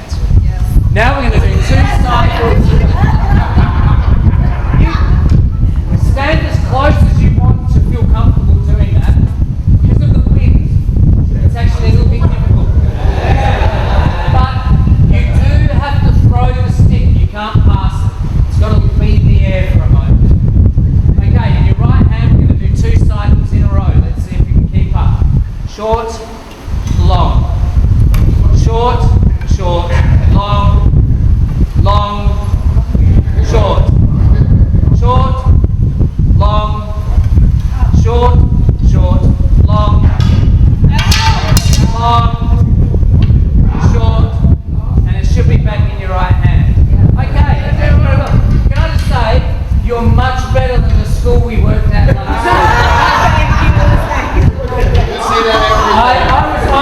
I was wondering if it was actually that everyone on the whole island was hopeless with sticks, but no, I think it was just that particular group. So I'm relieved. Now we're going to introduce a move. So there's a moment there where you go short, short, where you're just throwing it backwards and forwards to yourself. At that time, you're going to move one place to your left. Or if you're on the end of the line like here, you're going to swap over and come and stand on the other side. So when you get to the end, you just come over to the other side and you'll have a new partner. I just want to say that when you're moving, because one of you is moving one to the left, but on the other side, they're also moving one to the left. When you're in the middle here, you're not going to be throwing just to the next person, you're actually going to be throwing to someone that's 2 down, because both sides are moving 1 step. Okay, just see if you keep that in your mind. So what I'm going to say is, short, long, move, and you'll do the move, throw the short, short, and hopefully you'll find your new partner. Are you ready? Right hand, short, long, move, short, short, find your new partner, long, long, short. Well done. From the left hand, short, long, move, short, short, long, long, short. Wow, that's great. You're doing very well. Very impressed. Right hand, so you're correct. All right, I'm giving this competition happen now. This is a challenge. U6 for a team, and you're competing against U6, which are a team. I'm going to tell you, you've got to listen really closely.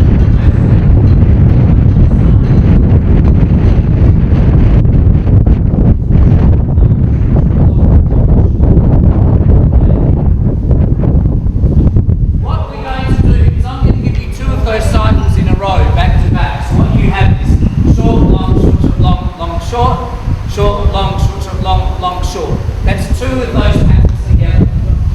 In those moves, in that sequence of throws, in your group, you have to throw and receive a stick from everybody else in your group.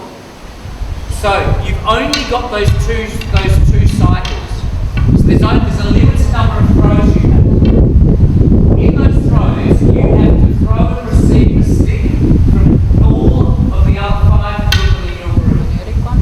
There are 4 rules. A short, you throw to yourself, you know that rule. A long, you've got to throw to someone else, you know that rule. If you want to move, you can move on that short. So there are 2 times when you can move. There's a short in the first cycle, there's a short in the second cycle. So if you want to change positions from where you are, they're the only 2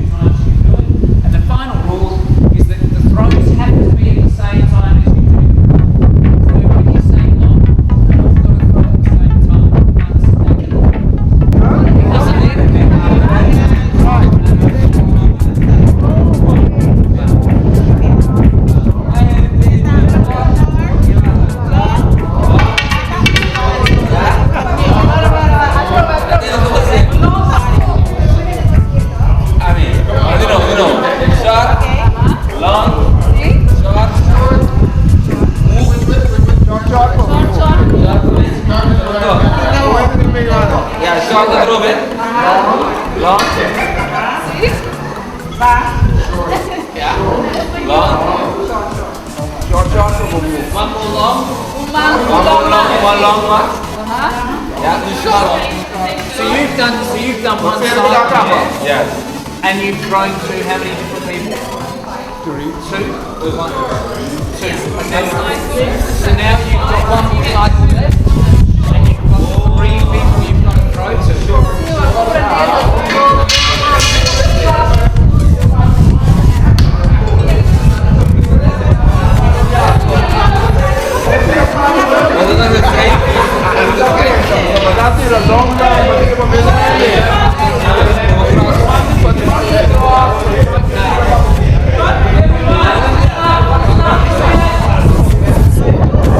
Just stand in 2 lines, because that's all you know. And you'll just stay in 2 lines until maybe someone says, do we have to be in 2 lines? And the teacher says, you know the 4 rules. Does it say anything about lines? No. Okay, the 3, the red ace 2 and 3. That was over here, or maybe they're not here. I'm going to do a couple of practical activities at the moment, and we're going to go through them quite quickly to just give you an idea. So, can I just have 4 volunteers who'd like to grab one of the percussion instruments? Just get up and grab one of these percussion instruments around the outside.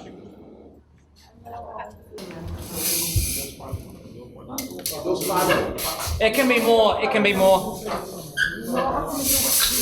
Okay. Now, what we're going to do is we'll start over here, and what I need you to do with the kids, obviously you need to let them play it, otherwise they'll sit there fidgeting with it. So you give them the chance to have a play on the instruments, and then the first activity I'll do is it's a simple call and response activity. So if you can play a rhythm on your block there that's got a finish and a start and finish, and then first of all you're going to choose one of the other people with an instrument, and what they're going to have to do is play back exactly the same thing that you played, and you will either say that was perfect or that was wrong. Who will you pick? Okay.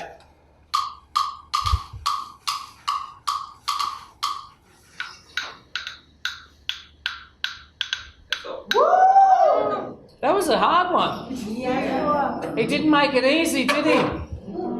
Is that how he always is as a principal?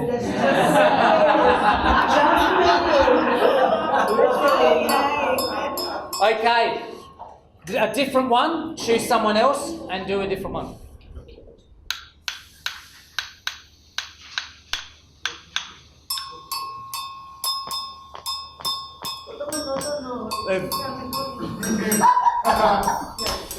All right, you're doing very well. With the students, sometimes you will get a student who'll play something impossible to play back. Yeah. And then I might say, what would help to the person who couldn't do it? And they'll say, could they play it again? And then the student can't even play it themselves back again. So we might have a conversation about that. But at the moment, this is just a listening activity, yeah? And then we change it up and we say, this time you play a new pattern, but you choose the person after you've played the pattern. So play the pattern first, then choose the person.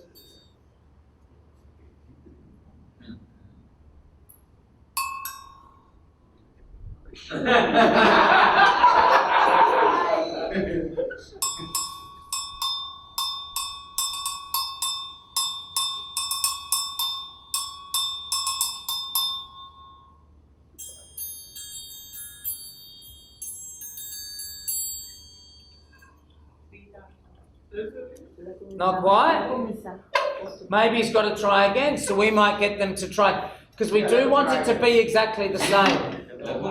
So one of the purposes for doing this is to just talk about listening with the students, and to say, when we do this activity, you're just listening to a sound. But when we're talking, There's a book by Stephen Covey that you may be familiar with called The 7 Habits of Highly Effective People. And one of the things he talks about in that is he says, as humans, we typically listen with an intent to respond rather than an intent to understand. So what he's saying is when someone's talking to us, we're starting to formulate what we're going to say back instead of completely attending to understand what they're saying. It's not great. And so the one way we can feel understood is to do exactly what we did with the drums. It's like call and response listening with words. So if I say to you, tomorrow we're flying out on American Airlines at 6:20 a.m., you to call and response just like we did then, you'd say, tomorrow morning you're flying out on American Airlines at 6:20 a.m. Do you see what we did? Same as the drums. And I can feel like you have listened to me. And you didn't start thinking, well, that's an early morning, I hope you get up in time. Or start thinking about the last time you went on American Airlines, or tell me your story about the time you missed a plane early in the morning, or all those other things that typically happen when we don't listen well because we're already thinking about what we're going to respond with. And then we talk to the kids and we say, who's the best listener in your life? So maybe the red cards, you two. Who do you feel... Oh, okay, thanks. Who do you feel... In fact, we don't need that anymore, so it's okay. Who do you feel most listen... Who's the best listener in your life that you feel truly heard by? Who would you say? Husband? Very good question. One thing I do say in Right Journey Circles is we've got time. Sometimes we feel pressured to respond really quickly, and some people are uncomfortable with silence. Like if and sometimes kids will just want to blurt something out because they're feeling hurried. At the start of the year I say, that's fine. We're happy sitting here. Doesn't matter if it takes you 2 minutes, that's okay. So I don't want them to feel pressured to have to suddenly say something that maybe isn't true, that they haven't really thought about. Yeah? Oh, your guys are waiting on me. It's really, it's because my mom is my best listener, but now she can't listen because she got Alzheimer's. So. Oh, okay. That's why I was Yeah. who's the second one? Yeah. And then there's a question of who's the worst listener. You know, we did this at the Techno Future School last year, and we went around, and the best listener was mum, grandma, mum, and the worst listener was dad. And it's the same with me. So the lesson in that is that sometimes as men we have to listen better. We need to work out a way to listen better. And that might be reflecting a little bit back to our partners about how they're feeling. A couple of other activities we do with the drums is we build a rhythm. So you'd start playing, then on top, and we'd make a musical piece, and we talk about that. So there's a number of things all written in the teacher book, which the teachers will get a copy of. There's pages in here that will have different drumming activities you can do. There's also a good one for anger. You say to the student, remember a time you were angry. Now play the anger. No words. Just play the feeling. Yeah? And then I put a graph on the board. Can you imagine what a graph of anger usually looks like? It goes up and then comes down, right? And with the students, one of the really important conversations is that they understand that anger ends. The finish of that graph is really the most important thing for us to coach students with, because if they think that anger doesn't end, do you understand that's actually unhealthy? Yeah? And so we get them to drum that. We talk about what do they do that helps them if they're angry. So there's some good activities with the percussion gear. Now, people who don't have the percussion gear, so the percussion gear can go back. People who didn't pick up the percussion gear, can you please pick up one of the white cards? Maybe 5 of you, 5 people who didn't have percussion gear. Just make sure you know you're familiar with that person. And stay on your feet, because what you're going to do is come out the front here. And we've got a continuum here from immature to mature. And you need to stand, the 5 of you, in a single file line according to the person you're holding. Where do they fit on that continuum? Make sure you're happy with the people around you as well and who they are. So that we know we've got... Do you want to say who you've got so that these people know? Justin Bieber. Justin Bieber. And George. George Clooney and Jesus. So this is how they've set up for maturity. Do you agree? Would you say that that's probably about right? I'll trade Andrew Jones with George Clooney though. Okay. And then with the student, you might ask for a reason why. So you start to get to talk about maturity. One's a dedicated athlete, which means he should be mature about whatever he does, and the other one's a comedian. So one's work. You think the athlete might have been more persistent and worked harder than the other one, or what? I'm pretty sure. Yeah. Okay. Yep. So there's some things that might feature about maturity. Now with the students, and you've got to have characters. So I get all the students up, 25, all in a line, right? And then I say to them, you are no longer that character. You are now yourself. Where do you fit on the continuum? And they have to organise themselves in a line. One line. Do you understand how that starts to get a little bit complicated for them? And what I often notice is the boys that I will put down at this end, myself, they are all fighting at this end because they're the mature ones. Yeah? And so we get to have a conversation about maturity. So do you understand how that line-up can work? And then often one of the things I find is that in Rite Journey lessons, I call it having a heartbeat in a lesson. So ups and downs, ups and downs, ups and downs. I see a lot of flatline lessons in schools where the kids come in, get out your books, they sit there and they just do that for 50 minutes. And then the bell goes, and the bell's like a defibrillator that gets their heart going again. I think we should have the kids up and out of their seats a lot, especially at 14. It's not just, they don't want to just be sitting there doing the same thing. So how can we make it active? So sometimes I'll just have a continuum like this, and I might say, if we're talking about anger, I might say to them, it's okay to punch someone if you're annoyed at them. Agree, disagree. Stand where you are. Yep, what you think. So sometimes I'll use a continuum like that. I strongly agree, strongly disagree. And then in most lessons I could do that. Most lessons I could come up with something about it's okay for a man to cry. Or it's okay for a woman to, whatever it is. You can just get the kids doing these things, and then you can form some discussions. So that's the continuums. Thank you very much for that.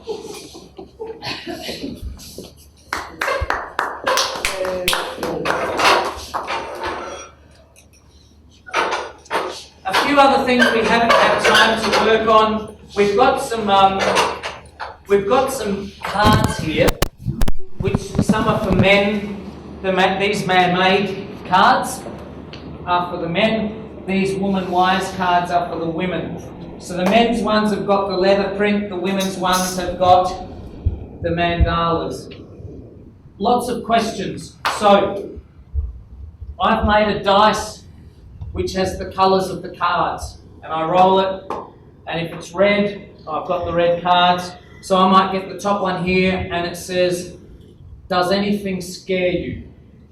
So we'd have a conversation with the class, you could have them in pairs, and then on the back, what are you scared of? Where and how do you feel fear in your body? What do you do when you're afraid? And what fear have you overcome as you've matured? So that's a sequence of questions. And teachers often find that using the cards,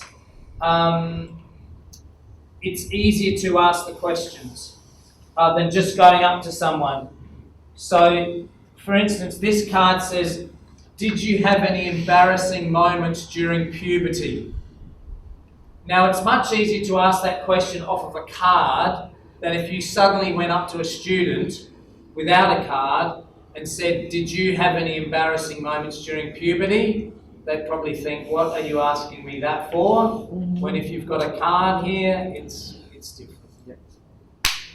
Do you have the cards also in We are maybe getting the cards translated into Papiamento, the question cards. We have them already. Wow. We have them translated already. Okay, so We have to print them. got to print them. Por exemplo, em Melmi, nós temos assim, nós temos completo carro, assim. Mas por exemplo, nós temos documento carro. Por exemplo, do you know your birth story? Então, onde posso mostrar assim, por mostrar assim, círculo, por exemplo, você sabe a história do nascimento? E de usar na círculo, uma pinta, com a jaqueta para presidente. Nada. Nós falamos na busquei. Como infância tal. Qual evento na minha vida escolar a ressaltar a minha vida? Eu estava show memorável, por inolvidável para poder com a família. Quem é a pessoa na mais significante da minha vida? Esse é o de caixa. Nós temos assim que foi, nós temos uma caixa. Nós vamos entrar numa caixa. Mas o salão raia, maneira, Andrew avisa, o salão também raia. E o book de instrução, esse book aqui, essa que também vira um book como mentor, como Sova, M&M, essa aqui pode também assim, o trabalho feito, a do dente, pode também ir, tudo é opdracht não, porque você dá tudo dente, pode ter caíta, porque cartinha chiquito aí, caíta assim aqui. Caíta aqui, tem tudo cartinha ali, caíta assim aqui, a do botar raia. E o que tu tem que cartinha aí, na papimento, para e-commerce show. Esse aí você start com ele, na oposto estudioso. Você só não pode ver na cruz aí, é candidato que tem.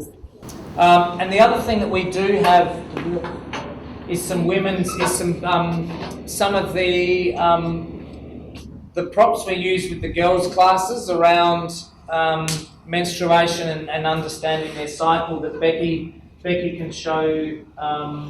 Perhaps should we finish off and just show the women that? I'm not sure. What are we meant to be finishing now?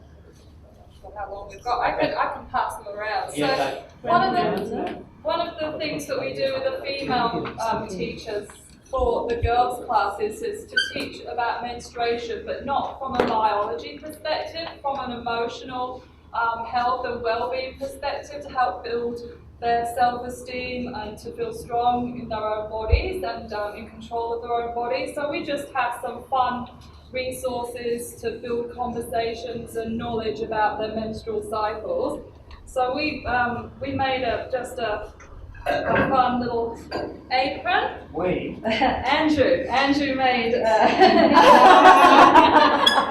and the girls always, just to make it a bit fun so that they can have a bit of a laugh in the class, and the teacher might wear that and explain about the female anatomy and explain about when they have their menstrual period, the blood leaves the uterus.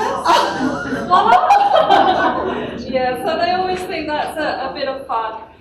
We talk about managing the feelings and the physical issues around menstruation. And we have these lovely models of the female uterus. So that is in the mid-cycle. This is the actual body size and approximate weight. Mid-cycle, a menstruating uterus, so when they're bleeding. If I get you to pass those around, have a feel. Very different. The girls love this because they understand why they might be feeling some pain or bloating or soreness.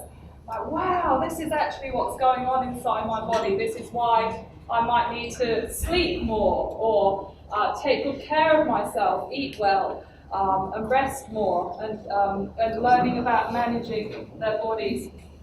We also, the girls always like to know about the menstrual products, maybe alternative menstrual products that are more environmentally friendly. So we show them some underwear that they can wear that are washable, that have absorbent pads in them. They just go in the machine. They're very environmentally friendly, better than throwing lots of things in landfill. The companies, we have them all on the teacher resources, so if the girls are interested, then they can maybe order some, and you can also get samples of them from the companies to show your girls. So I get you to pass those around again. And the menstrual cup as well, which is another alternative menstrual product, which maybe some of the girls might not, or some of the women, often the female teachers have never seen this stuff as well. Instead of using a tampon, it's reusable, it's clean, no chemicals, just washes with soap. So one of the things you might talk about with the girls is that, there's how much money they would spend over a lifetime with using once-off menstrual products compared to purchasing reusable menstrual products. It's actually a significant amount of difference in their money that would be spent. So another, just for the girls to feel happy and comfortable with their female anatomy, we just have a nice, fun vulva puppet that we show them, and they get to know their anatomy. In a more sort of fun and accessible way. So there you go. One of the things that our girls are seeing a lot of on social media is female bodies in celebrities and pornography that they're getting to see online. On their phones and on their laptops, which are not real female bodies, and put a lot of pressure on them to look a certain way. So we want to talk about that with our girls. That these everybody is normal. You don't have to look a certain way or have a certain body shape. Yeah, so they're all, and this is all in the teacher's guidebook as well about the menstrual health. And those panties, they don't go through? No, they're wonderful. Yeah. Yeah, so the companies are from the US, mail order companies, they advertise a lot on Facebook, and we have the list of the products on the website, the Rite Journey website for the female teachers, so maybe get samples and show the girls. Yeah. A couple of things just in finishing that thanks Becky, that we haven't talked about, and Becky alluded to it, is pornography. And the fact that that is one of the most significant changes from when we were young compared to what boys are seeing in this day and age. Wasn't available when I was that age. And that's actually changed the nature of sexuality. Because boys these days have a picture, a video of what sex is meant to be. And it's based on pornography. And pornography is not real sex. Pornography has been specially crafted for men to watch. And so it doesn't have warm, tender, loving sexuality. It is the statistics suggest that 86% of pornography has violence towards the woman in some form. And so what our boys are learning is actually violent sex. That's the script they have in their head. So when they first approach a relationship, a physical relationship, they have hundreds of hours of what they think sex is meant to be. And it's wrong, And we need to change that. And it's about having conversations and saying the difference between porn sex and loving sex, having those conversations. So they're important conversations. They might be uncomfortable for some people to have with the students, but no one else is having them. You know, no one's talking to our boys. And the girls are having, as Becky mentioned, we know that in Australia, girls as young as 13 and 14 are going to plastic surgeons and wanting to have their vaginas changed because of what they see in pornography is always being a particular looking, anatomy. And if they're different to that, so one of the things that I think is important for us to coach girls in is realising that like this vulva puppet, the vulvas can look very different. Yep. And accepting what they have rather than feeling like they've got to go to a surgeon and get fixed.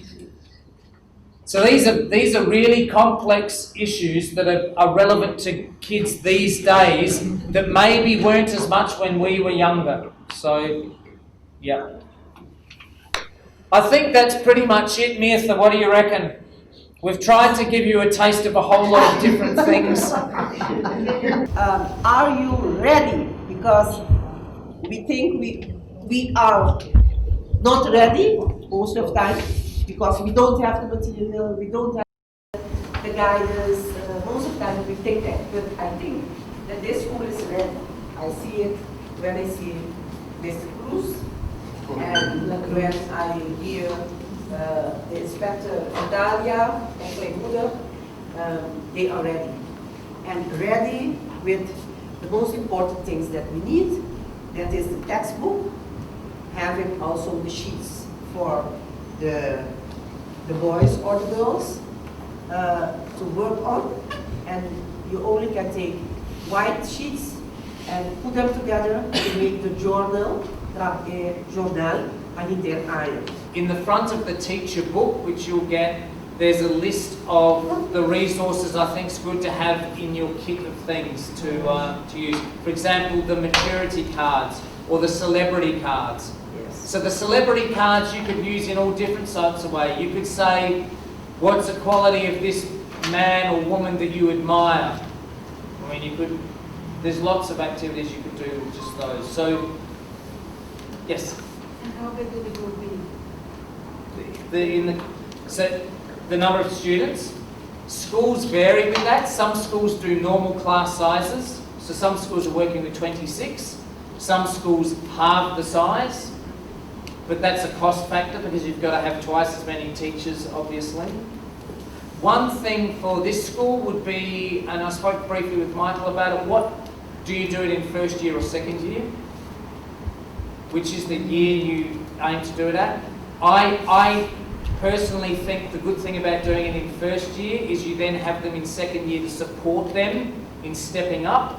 Whereas if you do it in second year and they go and you're not there to keep encouraging them and calling them out on stuff, how many classes? It sounds like you might, if there's 5 classes in first year, you might have to make that 3 boys and 3 girls classes maybe, if that's how the numbers form. And then it's who will teach. And my experience has been, it's really important to only have people teaching it who want to teach it. Okay. Kami 2 keer in de week wordt daar nog probeer 2 keer in de week nos te passen, pero 1 keer in de week onde nos não passa conta. Online, que começar que conta, que vamos mestiçar, etc, etc. De que maneira e nós o material que nós temos, nós começar a muito compreender. Da Cruz, o mentor program para emocional de stress, de 4 anos para escolher Augustus 19, Augustus 20. Eu me seguro, eu me recaba da questão de entusiasmo a outra coisa. De 2 piadas de um, usa o clave.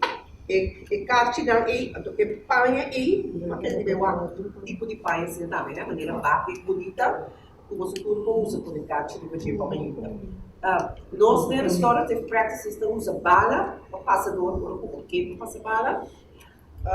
Ele vai pedir o symbol de budget beber, ou poder pensar na aula, vai poder no fim de manhã. Depois, o mais importante, agora eu vou errar assim, este step de cerimônia, não, o CDTI, para caminho de besteira, nos ajuda. Enviar um bus, enviar um vai da mão, enviar um cumprimento com a maior, whatever. É um projeto que nos protege e para school não corre curso ponto. Ok? Basta não saber currículo de 2, 4, 5, 6, 7, 8 mil. Nós trabalhamos. Ok? Sabe como trabalha comigo? Ok? Mas eu te dar aqui, porque para nós um aplauso na.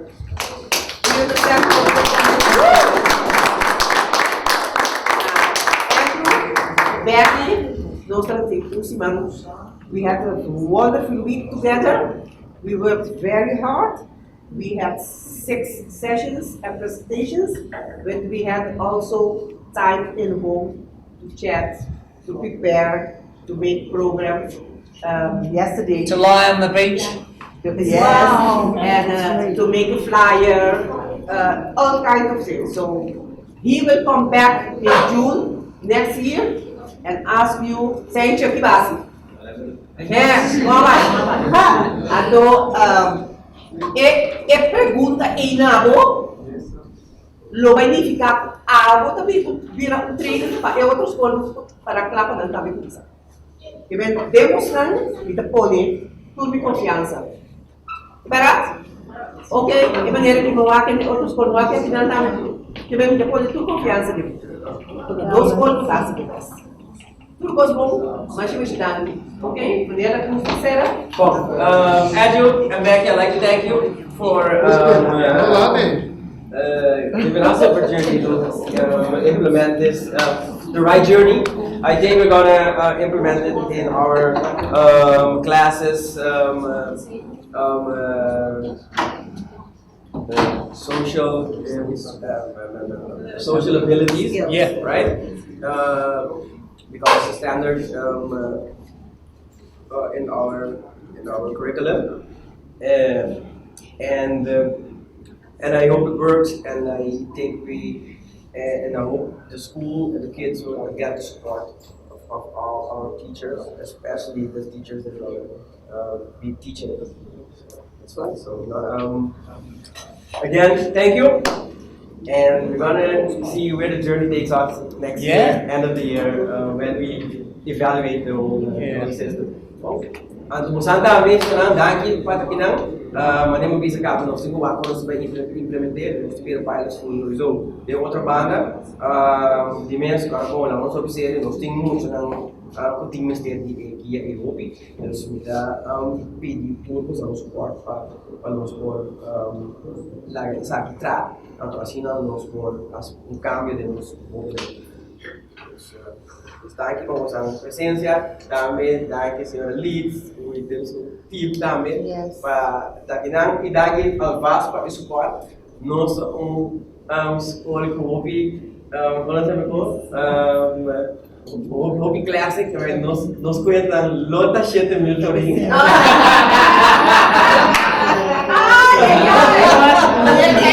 Mandar aqui no suporte. Não, pero ideia de grego nós estou também de bolso para nós pôr assim algo para nós ouvir. Então nós cinco concluirei, então nós ouvir não vida nós produzir grande. Sempre nós invest não, mas nós return of investment agora nós buscamos mais nós viu até aí não tem Okay.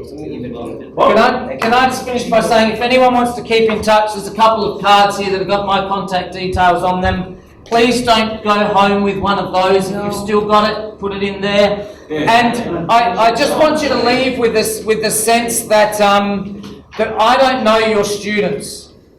You know your students. So this is yours to make how you would do it here. Does that make sense? Yes. Whatever things you think work, you do them. Whatever things that mightn't work, you don't need to do them. But because you're here and you know your students, you have our blessing to work in the way that you feel is going to be best to connect with them. So as long as you realise that you have that flexibility and it's not you must do this, it's how can you connect, and hopefully some of these ways will be helpful for you. So thanks very much, and I look forward to hearing how it all goes. If you want to contact me at any stage of any time, just flick me an email and we can correspond. Thank you very much. Okay.